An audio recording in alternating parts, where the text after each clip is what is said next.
Donc maintenant vous voyez qu'il est blanc et c'est pas très joli. Enfin moi je trouve que c'est pas très joli. Donc pour ça on va changer. Donc physique, tout ça, on n'a pas besoin encore de toucher à ça pour cet effet. Donc maintenant on va rajouter un effet. Donc cliquez sur Trapcode là-dessus, effet, Trapcode et Shine. Vous mettez le Shine. Donc ça vous donne ça. C'est pour donner un petit peu plus de couleur, un petit peu plus, ça fait beaucoup plus envie. Donc vous le mettez à 0 là, le premier. Ray, je sais pas trop quoi là. Vous mettez à 0, ça vous donne ça orange. Pour ceux qui veulent garder ça, c'est comme vous voulez, mais nous on va le faire bleu. Donc vous allez dans Colorize, qui est ici, et vous changez, vous la mettez en électrique. Ça vous donne, c'est des paramètres par défaut. Vous pouvez les changer par vous-même, mais l'électrique, je trouve, il donne bien. Enfin, moi j'ai voulu du bleu parce que je trouve ça donne bien, mais si vous voulez, vous pouvez essayer, voir ce qui donne le mieux, quoi. Si vous voulez pas du bleu. Vous pouvez le faire très bien en rouge, en toutes les couleurs, vous voyez. Ça vous donne un effet complètement autre. Essayez de faire un peu n'importe quoi, puis dites-vous, ah, ça pourrait bien donner pour ma vidéo de présentation, ou quelque chose comme ça. Ok. Alors, pour ceux qui veulent orange, mettez le dernier, là. Alors, moi, je vais garder en électrique, et vous allez encore rajouter, moi, je me suis arrêté à ça dans l'autre vidéo que je vous ai montré, mais c'était il y a très longtemps, comme je vous ai dit, et que j'ai fait cette vidéo, puis là, je viens de voir qu'on pouvait rajouter un effet. Enfin, je viens pas de voir, mais on va rajouter l'effet de lueur diffuse. Donc, qui est là. Vous allez dans paramètres prédéfinis, vous mettez lueur diffuse. Sinon, il est dans esthétique, donc ça fait que vous allez dans tac, effet, esthétique et lueur diffuse. Mais j'aime pas passer par là. Parce que le temps de tout trouver, esthétique et tout, voilà, vous trouvez esthétique et vous trouvez lueur diffuse, ça prend du temps. Donc voilà, vous l'avez, et ça vous donne, ça ravive juste un petit peu. Vous n'avez pas besoin de toucher, vous pouvez rajouter le seuil, ou des choses comme ça, même. Moi je le laisse à 60%, je trouve que ça donne vachement bien. Ça ravive un peu si vous mettez avant et après. Et voilà, donc notre effet, pour ceux qui veulent s'arrêter là, je vous conseille pas, mais pour ceux qui veulent s'arrêter là, ils peuvent s'arrêter. Mais là, vous voyez que le point, il y est toujours. Mais regardez l'effet, ça donne... c'est un truc qui donne vraiment bien comme effet. Donc je vais pas le charger tout parce que ça prend du temps. Mais ça donne vraiment bien. Comme je vous ai dit, c'est un de mes effets préférés. Alors là, on va juste enlever le petit point. Donc c'est hyper basique à faire. Donc plein de possibilités, mais je fais la possibilité la plus basique. Transformer, opacité. Vous mettez... hop, peut-être que ça commence.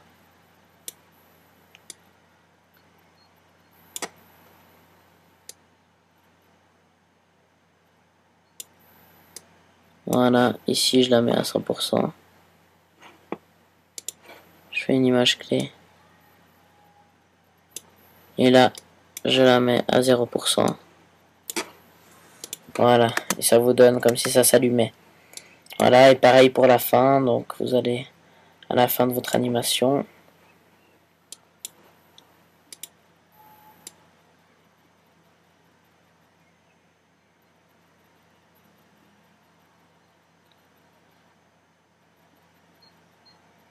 Ici.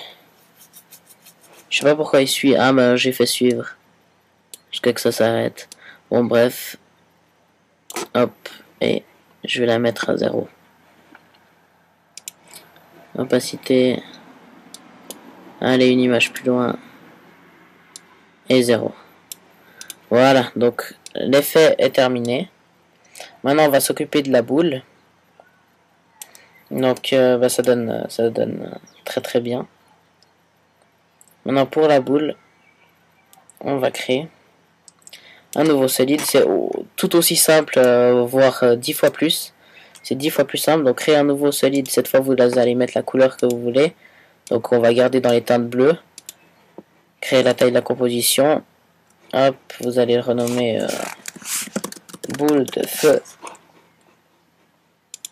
Voilà. Vous allez dans le premier tuto, comme dans le premier tutoriel, outil ellipse, vous double-cliquez pas dessus cette fois, vous allez au centre, et vous cliquez sur commande pour pour ceux qui sont sur Mac. Et puis sinon c'est CTRL pour ceux qui sont sur PC. La taille vous la faites plus ou moins ronde comme vous voulez. Vous pouvez faire commande majuscule pour que ça soit parfaitement rond. Voilà, vous faites la taille, c'est pas trop grave si c'est pas ajusté. Ensuite on va dans le masque, contour du masque, vous rajoutez un contour du masque et ça nous donne directement un bon effet. Vous voyez, c'est hyper simple, c'est juste des techniques à apprendre. Voilà, vous pouvez faire plus petit si vous voulez. On fera pareil pour la transformation avec l'opacité. Donc je vais voir quand est-ce que ça apparaît. Tac, voilà. Une image plutôt 0%. Et voilà. Donc on a ça. Ça et hop. Puis après vous pouvez la faire suivre. Donc pour pas perdre trop de temps. Vous pouvez faire avec le tracking. Mais là je sais pas si ça va bien donner. Donc vous pouvez faire à la vieille méthode. Donc avec vous ajoutez un chronomètre dans la position. Et vous allez plus ou moins image par image et vous la bougez. C'est la vieille méthode ça. Mais ça donne le résultat. Ouais, ça donne hyper mal. Je trouve, mais je vais pas trop m'attarder à faire ça. Vous, si vous avez un peu plus de temps, vous pouvez le faire, mais... Bon, je vais quand même faire quelques images pour que vous voyez un peu comment ça donne.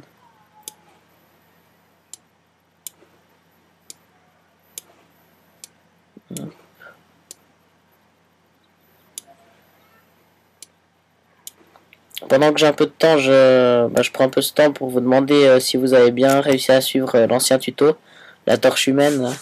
Je sais qu'elle était un petit peu spéciale, comme c'était un peu dur puisqu'on n'avait pas tout pour faire le feu.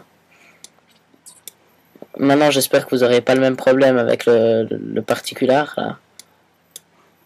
J'espère que vous l'aviez. Voilà, là, on le fait éjecter.